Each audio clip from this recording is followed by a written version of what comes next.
Hello, my name is Kevin Deers. As you know, as you're probably finding this from my social media page, or maybe you're finding this from the DEFY page, or maybe you're finding this from my YouTube. I'm just getting used to this video thing, but right now I got my friend Jim Perry. He is one of the heads of DEFY Wrestling. He's a Euphomet, Yeah, Euphomet. What is it? that's it. You had it. Okay, cool. He is the host of an awesome, like, creepy podcast, and it's very popular. So I just wanted to, first off, we are two sober dudes, so we are going to toast to some coffee. So here we go. Yeah, toast, clink clink, Ink. sip of coffee for the working man, Stone Cold style. Oh yeah. All right, Jim. So it is Thursday afternoon. Typically, I would be at my day job shipping out some, folk instruments. You'd probably be working somewhere on your podcast, or if all of this wasn't going down right now, and we're in like apocalypse world, worst possible timeline, what would you be doing right about now? Well, according to my schedule right in front of me, I was supposed to be in New York right now, going on an adventure and taping more episodes for Euphomet. So that's where I would be right now. But essentially, aside from going on those trips for Euphomet, aside from going and doing DEFY, my routine has been very, very similar, Okay. except with the perk of having my wife at home working just down the hall. So yeah, it's been interesting because I've been getting, just like everyone, I think, like, really starting to get some cabin fever, but I can't complain because this is like pretty normal in the same token for me. So just trying to keep grounded, trying to keep productive, but also relax and watch TV and not kill myself over projects. And I mean, literally, Kevin, like, all we have is time right now. So enjoy that, and don't pressure yourself too hard. That's what I've been telling myself. Well, I mean, you said it best, and all we do have is time. And for me personally, I've been diving into podcasting and stuff like that, but at the same time, this isn't. You would think that this might be easier for you to, like, just relax, watch some Netflix, but this has not been doing good things for my work-life balance. Just my computer, my workplace is right here, so I'm like, oh, I can spend 15 hours recording podcasts and putting things together and stuff. But Sure. I don't know. But this is your kind of normal thing. You are an independent business person, and you produce stuff from your house, and you so I mean, this is kind of what you're used to. What's it like? Are you and your wife kind of getting each other's way? Are you annoying her yet? I don't think so. If I have, she's been very gracious about it, and it's been cool, man. I mean, our roles have stayed the same, Yeah. but I'm also using this time to cook a lot. I Nice. cook a lot anyway, but I've been, taking this time to perfect, for example, the perfect cast iron steak. Yeah. And Nice. I baked cookies the other night for the first Ooh. time ever. Domesticated Jim Perry. Right, I baked some peanut butter cookies from scratch. So it's been, I think, me developing, like, or diving into those skill sets Mm-hmm. have, like, sort of, I don't know, softened the blow of the other annoyance that I provide my wife, probably. So Yeah, you're helping out. Yeah. keeping her fed and happy, right? Yeah, there you go. I like that, man. And it also keeps like cooking, just the act of, like, the ritual of cooking and making something new for yourself, and just getting creative there and get your mind off of stuff that we can't control. And there's a lot that we can't control now, but we can control small things and how we react to things. And um yeah, it's a bit crazy. So what TV shows are you watching to keep you busy? What music or podcasts are you listening to kind of keep your mind off of the madness? Yeah, great question. I've been watching. Well, I started in on Ozark season 3. Oh, me too. Yeah, so I've only got through one episode so far. I tried to watch Picard, Mm-hmm. and I got through like a couple episodes of that, and then it just wasn't really doing it for me. Unfortunately, not to say that, hey, if you're a Star Trek fan, you shouldn't watch. You should. It just started getting a little too classic Star Trek for me, I think. Um, what else have I watched? I don't know. It's interesting. I've been like just tearing through them. The Outsider on Oh, HBO. I've heard that's great. Yeah. Yeah, highly recommend that, especially people that are watching this that also enjoy Euphomet would probably really like The Outsider. Yeah. Um, yeah, I don't know, just things here and there. I've been watching a lot of like old Anthony Bourdain because it's just Nice. been like It's comfort. Yeah, you know what I mean? absolutely. So, yeah, how about you? No, not The Outsider. Sorry. Ozark. Been watching Ozark. Been watching my friend. Well, I shouldn't probably say this, but I did get a link to Dark Side of the Ring season, so I've been kind of deep diving into a lot of those. I won't tell who sent them to me, but anyways, so yeah, I did get some Dark Side of the Ring watching. Do you want me to, should I book you against New Jack? Is Oh, that this well, that podcast was going to be about? three-way. Yeah, me, Nick Gage, and New Jack. New Jack. So Yeah, for Mass listeners, Transit Part 2. you yeah, you might see Kevin swarming around me often at Defy shows, and usually it's him taking the opportunity to take the piss out of me when I'm like super stressed and at a more agitated state than I ever really am ever. Yeah. And Kevin, like a good brother, knows when to swoop in. And one of the oncurring I don't know, one of those just recurring tropes is booking you eventually. You Yeah. have the size, the stature, and doing it against someone like a Nick Cage and seeing what that would be like. I think that would be really interesting. And I think that you've been practicing a lot in your spare time with skewers and throwing yourself through glass objects. And I think that's good. I mean, I know you do that for fun anyway, but I think it will, it'll really transgress your offerings in a professional sense. I think you'll be So able you're to saying have, there's a chance. yeah, I'm not saying there's not a chance, but like crazier things have happened in professional wrestling. And so, but I was really watching the New Jack episode and I was thinking like, I think we've been wrong about Gage. I think it's Gears. Or what was your backyard wrestler name? Oh yeah, so my backyard wrestling name was Kevin Corner. Okay, Kevin Corner, Yeah. New Jack. Defy Hardcore Heaven 2021. Oh my god, that sounds awesome, dude. Yeah, and we gotta hold it in Kent though, in my friend's backyard. Yeah. Right. Oh my god! Shout out to my friend Mike, who we ran over with a shopping cart and damn near paralyzed him. So, hey, Mike. Yeah, thanks to as seen on TV, Howard Stern commercials of backyard wrestling. I was M-Dude in those. Yep. Yeah. M-Dog, Matt Cross, and yeah, dude, crazy times. Anyways, we're getting off on a weird tangent, but we have so much time on our hands that might as well just talk about bullshit. You were supposed to be in New York City. How many are you able to work for on Euphomet from home, or are you kind of just putting that on hold? Oh, thankfully I have enough episodes in the can for an entire season right now. Nice. That's something awesome. I knew I had a lot of episodes in the can. I didn't quite realize how many, I think, until yesterday. I was actually going through the process and going like, how many? And I'm like, holy shit, I got an entire episode right here, or an entire season. So I'm not sweating too hard. That's awesome. Releasing new content in that way. And one of the reasons why, if you could see my table right now, I have a mixing board that I just added to my setup here. That's awesome. And I put together essentially like a live streaming studio. So I'll be doing some live radio shows, some live call-in radio shows again, like I used to do with Euphomet. From your website?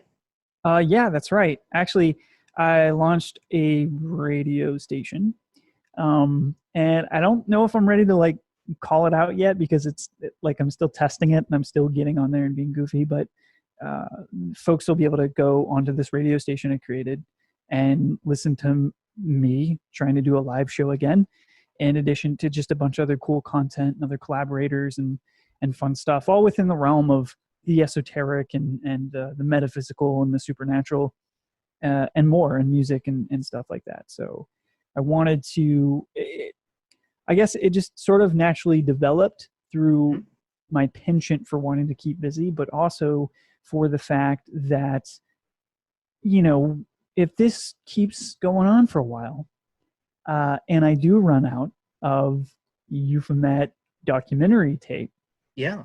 then I can take a quick pivot and I can focus on doing some live stuff for a while. And I think it'll be a lot of fun. But people are cooped up. People want to talk to each other. People want to Yeah. be cool. So I think it'll be a good time to do a call-in show again, and you know, really kind of vibe with people in that level.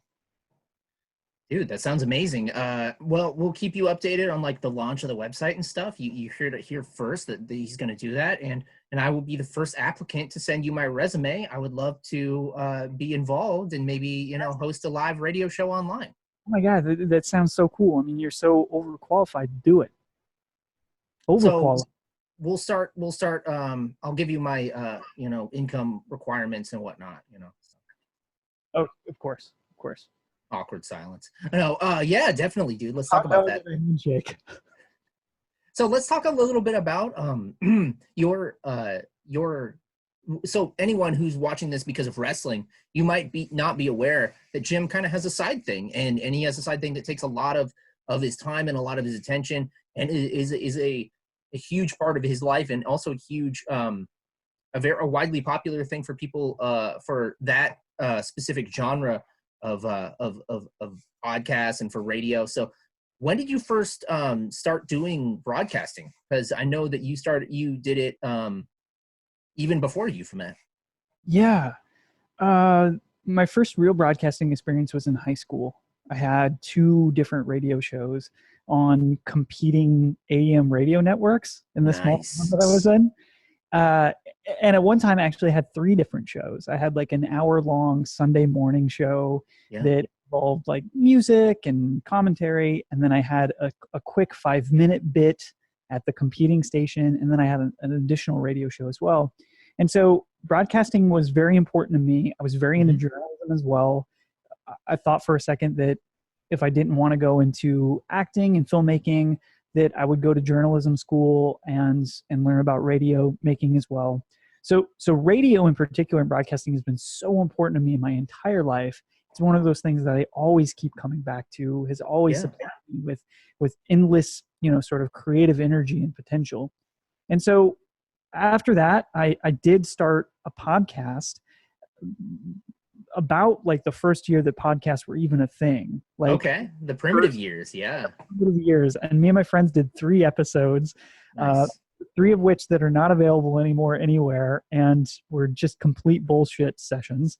And you know, it was one of those things that I was like, you know what, I'm going to put a pin in this, and I'm going to go out and I'm going to do these other things.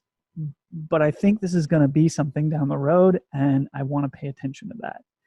So it took me years of listening to podcasts, you know, from that point on, and, you know, being inspired at some point in time to go like, you know what, like, I think I do have maybe something I don't want to say personally, but definitely a voice and something I want to convey, something I want to make people feel. And I found a niche within broadcasting through podcasting that took me to, you know, some really like sort of interesting places that I wouldn't know I would be in. So for example, there in Seattle is Hollow Earth Radio, which is I was just thinking about that. Now a low power FM station. So awesome. And so I got into there right as the low power FM launch was, you know, starting to happen. They were raising funds for that. And so I pitched in on that as a volunteer and would broadcast from the station there. And it really, again, reminded me of my love for broadcasting at that point. And since then, you know, I think that marriage between broadcasting and podcasting, if one can do both like yourself, you know, I think that's a really, let's say this, like, there's enough there to keep you very, very busy. And it's actually something that has revenue potential, you know, that you can make a living off of and be creative and do your own thing. And so that's what's really, I don't know, fascinating and interesting to me about it, is just the idea that like I get to be a nomad, I get to make my own rules, I get to do what I want to do. and still be creative and still make some money to fund it and pay some bills. And yeah, that's the dream, right? Mm-hmm. Absolutely, man. And you've become very, very successful with it. Now you're venturing out on your own, and you run the show, man, for Euphomet. But what specifically about the paranormal and the like ghost hunting and the creepier side of things has really drawn you in? Like, were you a horror fan as a little boy? Where did you listen to I forget the name of the radio show program with the man who passed away. Bell. What? Art Bell, yes. What were you a huge Art Bell fan? Like, was it your parents who got you into it? Give me the backstory of kind of the paranormal side of Jim. Well, you called it, man. I mean, considering you and I are about the same age, I think maybe exactly the same age. You remember how big Art Bell was in the 90s. Yeah. Oh yeah. And how big the X-Files were, and how big aliens in general were. Mm-hmm. And I was always really fascinated by things like Sasquatch and aliens and UFOs growing up. Yeah. And I couldn't sleep very well as a kid. I think I probably had undiagnosed ADD, and I was just up and I was thinking of ideas and I was being creative. And my parents, to help remedy this, was like, well, why don't you just like turn on the radio and just listen to some stuff and just chill the fuck out and just and so I did that. And I would get bored and I would start scanning through the dials. And late one night, I think in probably 1994, I tuned in to Art Bell for the first time. And from that moment on, my life was changed, because I spent most nights falling asleep to listening to that show and hearing those stories and hearing those guests. So I think it was one of those things that definitely changed the direction of my life. Yeah. Whether I knew it or not. And listen, I also want to like give credence to something that's more esoteric in the realm of influencing, but not in the supernatural sense. And that was my love of Seattle as a kid. Okay. Yeah, I always saw myself living there and moving. At that point, I lived in Eastern Washington, and Seattle was the big city, right? Yeah. And it was a dream to go there and live there and work there. And around that same time, this sounds weird, but Frasier was on, right? Yeah. Frasier lived in Seattle. Frasier was a radio broadcaster. And there was even something about that show and seeing myself in that position that I connected to as a kid. Or I was like, I want to do that. Yeah, I'll just go to Seattle and be on the radio and make comic books. And that's what you do, right? Sounds good to me. You've kind of done a lot of that. And also, the like one of the heads of one of the biggest independent wrestling companies in the Pacific Northwest, if not like the biggest. So man, you've done a lot, and it's pretty crazy to think about that. And Euphomet specifically has a huge like kind of rabid fan base of people who listen to this show specifically. When did you first start to realize that? Did you have like people that followed you that got into the show, or how did you kind of build that fan base around Euphomet? And when did you first start to realize like, hey, I think I'm onto something, and I think that I'm building something really, really cool that's bigger than myself? Yeah, it's an interesting question. I mean, this probably resonates with you, but when you start doing podcasts, it's one of those things where little victories feel really big. Mm-hmm. Right? When you're doing your podcast and you've discovered that, oh my God, 25 people listen to this, 50 people, 100 people listen to that. Like, you know how many people that is in a room? Like, you imagine like yourself being in a room and there's 100 people, like all those people are listening to my voice on all these things. Like, that's pretty cool. So, I think being encouraged by incremental growth, I think very early on, it was important for me to do a show that fascinated me, that excited me, that was based off my interests. It wasn't to serve some like sort of cookie cutter fan, right? Mm-hmm. It was to essentially make radio that I wanted to listen to make podcasts that I would be excited to download. And, going from that basis, it allowed me to make a lot of creative decisions that I think were pretty self-serving, but I think worked in the end, because the like-minded people began to find me. And I think through that process, I was able to make a lot of great connections with the other people within the industry, whether that's podcasting in general or within the paranormal. And, I think what was really encouraging is when they would start to take notice, and that your peers would go like, hey, you're really on to something here. This is really interesting. Or like, start hearing that feedback from your peers, especially in the entertainment when it can be like sort of so cutthroat, right? Yeah. That can move the needle for a creative, right? And I think it was with that and a lot of just determination and sleepless nights and a ton of hard work that I was able to finally create and build a platform where people were actually interested in not just the stories that I was presenting or the guests I had on, but what I thought of things as well, and what was my interpretation or my impression of things. I'm still in the place where I don't think that's as important as whatever the guest is or the story or the content, and probably as it should be. Yeah. But it does do something to you, I think, internally, where you're like, wait a minute, this is actually catching on. Yeah. People are taking notice. Maybe I can just settle down and focus on the work now. You know what I mean? Because there's so much of that ramp up, right? Where you're like, well, I'm developing a brand, I'm making a voice, I gotta get the blah, blah, blah. There's a lot of, sort of psychic scramble going on until you find yourself where you're like, wait, I can just settle into this and I can focus on executing. And that was an incredible period of time. Yeah. And now you can just do the work and just kind of let it build and do the work. And as long as you have that you have all of everything set in place, and then it's just time to just do the work and do that ritual. So that's cool, man. I'm stoked for you. And if you're watching this and you're not familiar with Euphomet, you can get that anywhere that you stream or download podcasts, or any of your podcast feed, whether it be the Apple Store or I use Podcast Addict for my podcast because I'm on an Android, but that's how I get my podcasts. And I think it's on Spotify too.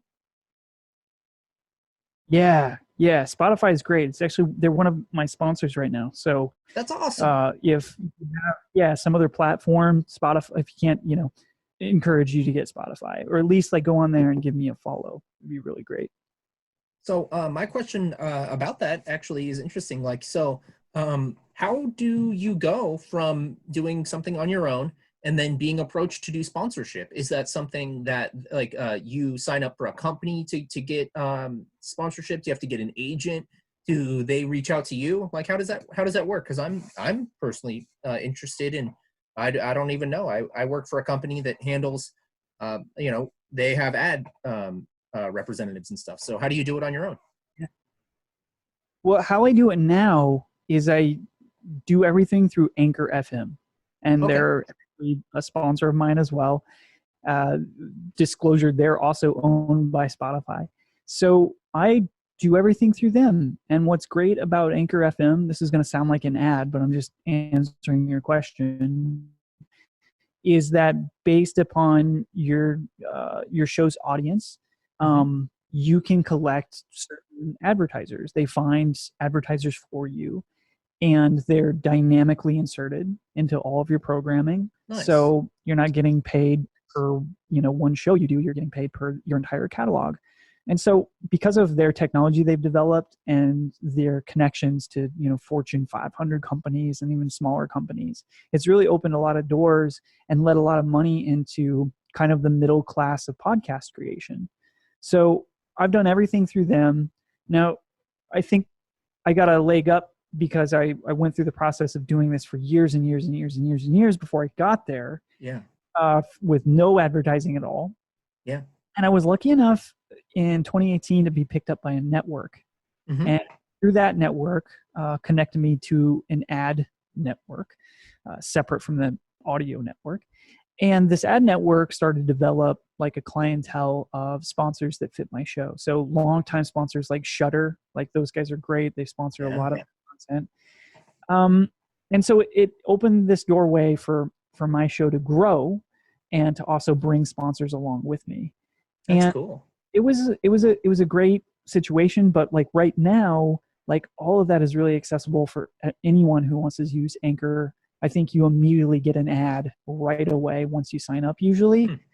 And they're great. So I encourage anyone who is either doing a podcast right now and are thinking about doing a podcast, check out Anchor FM, because they've definitely changed my business, and they've allowed me so much more budget based on the advertising to go out further and further and further. Oh, that's awesome. And, allow Euphomet to pay bills, not even pay for itself, but actually pay bills and become a straight up job. So that's killer, man. That's awesome. So Anchor FM, check that out.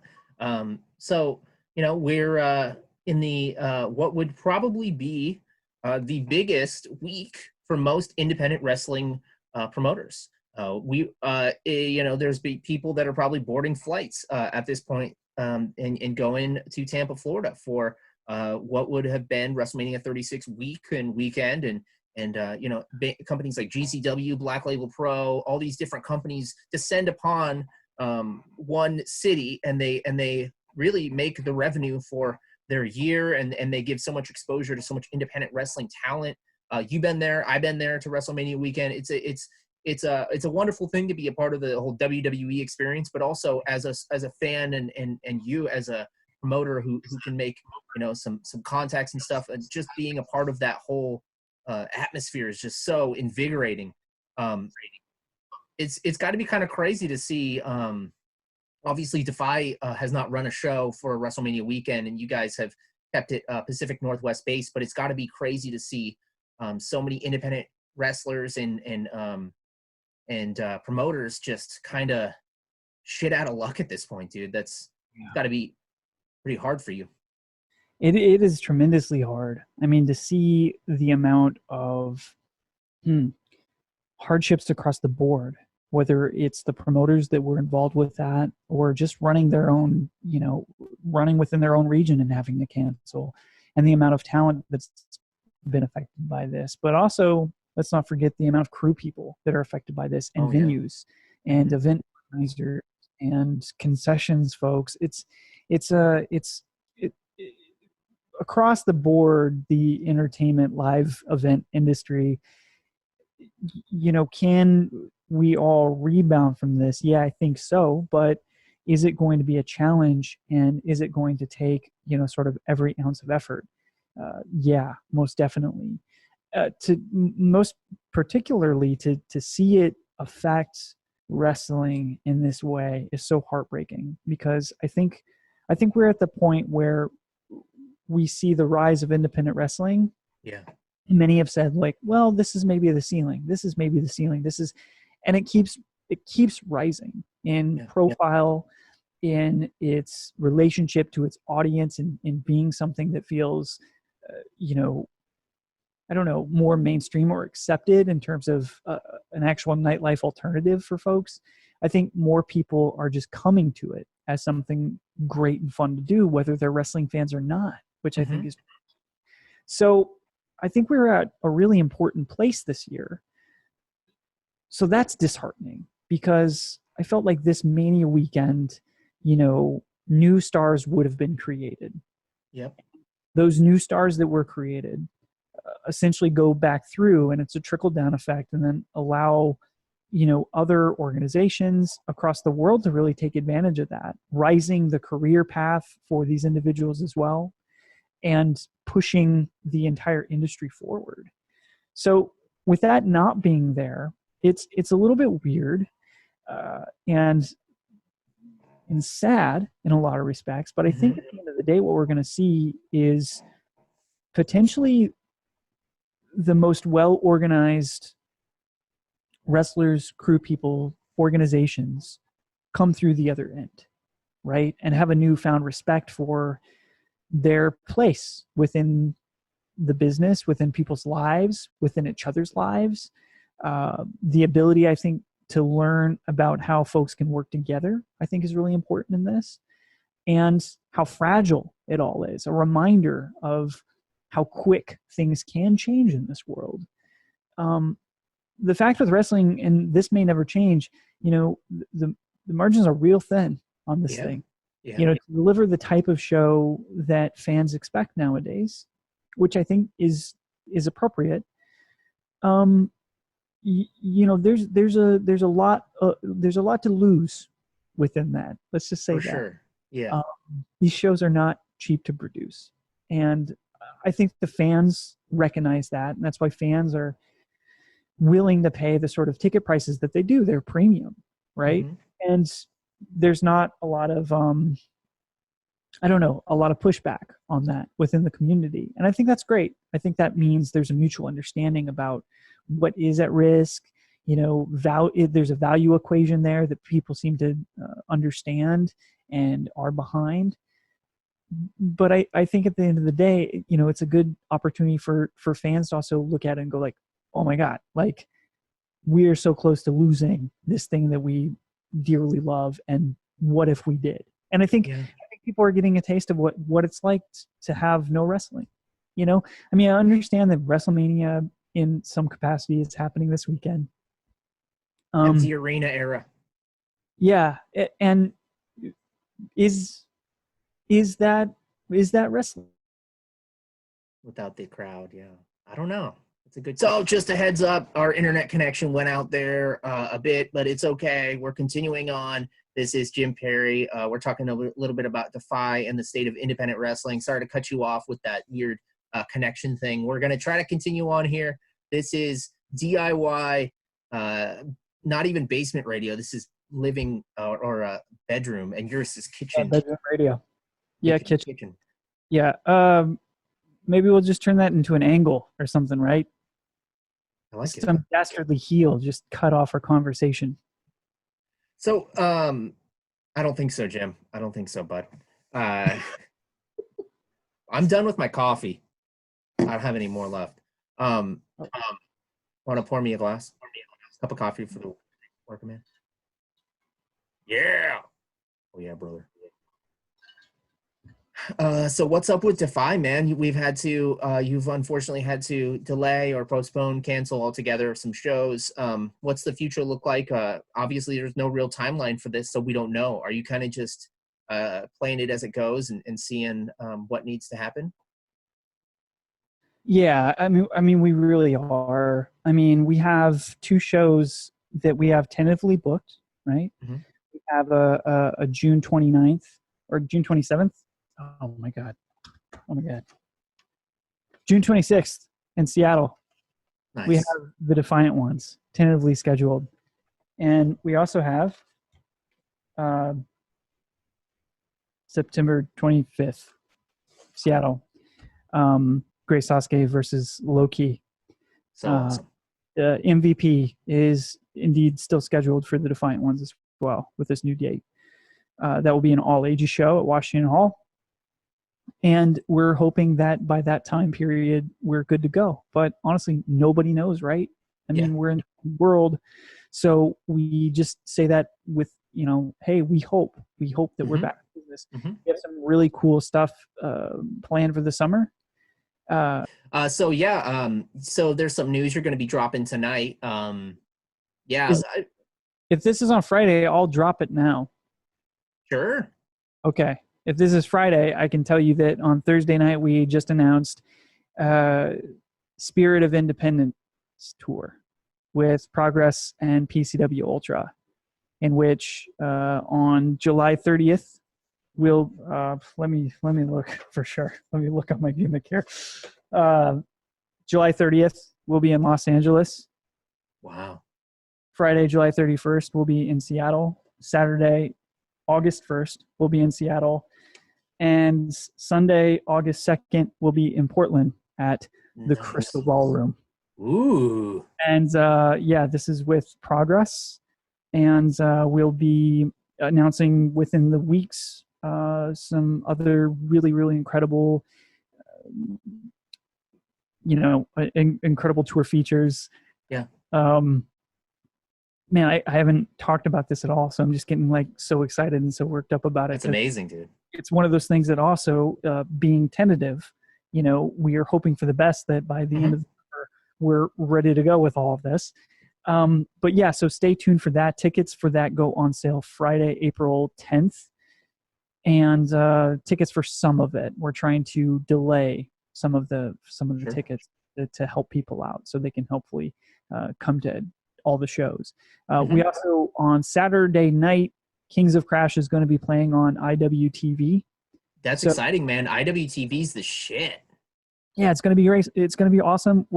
That's at 7 p.m. Pacific time, I believe.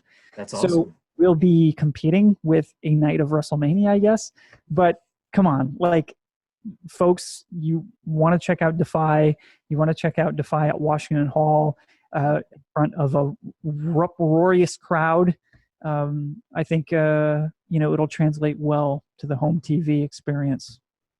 I think so too, man. Is that something? Are you guys kind of just trying that out for size with IWTV? Are you guys gonna maybe put some more stuff on there, or kind of we'll just see? Yeah, we've entered into a partnership with them. Of course, you can still find all of our content at defyondemand.com, on Power TV, and the other wherever else you can find DEFY right now. But we have indeed entered into a relationship with them where you'll be seeing more content coming onto that platform. So super excited to be a part of the IWTV family and just expand the DEFY content so more people can get a hold of it. That's awesome, man. Well, I look forward to seeing, I think that's I've been talking to a lot of musicians and stuff, and we're all kind of in agreement, like when all is said and done and all this craziness ends, because there will be an end, the insanity, the just uproarious passion and insanity that will happen at that first DEFY show, man. It's going to be beautiful. Great. I mean, it will be unreal. I mean, I can't even really imagine at this point in time. It's going to be crazy.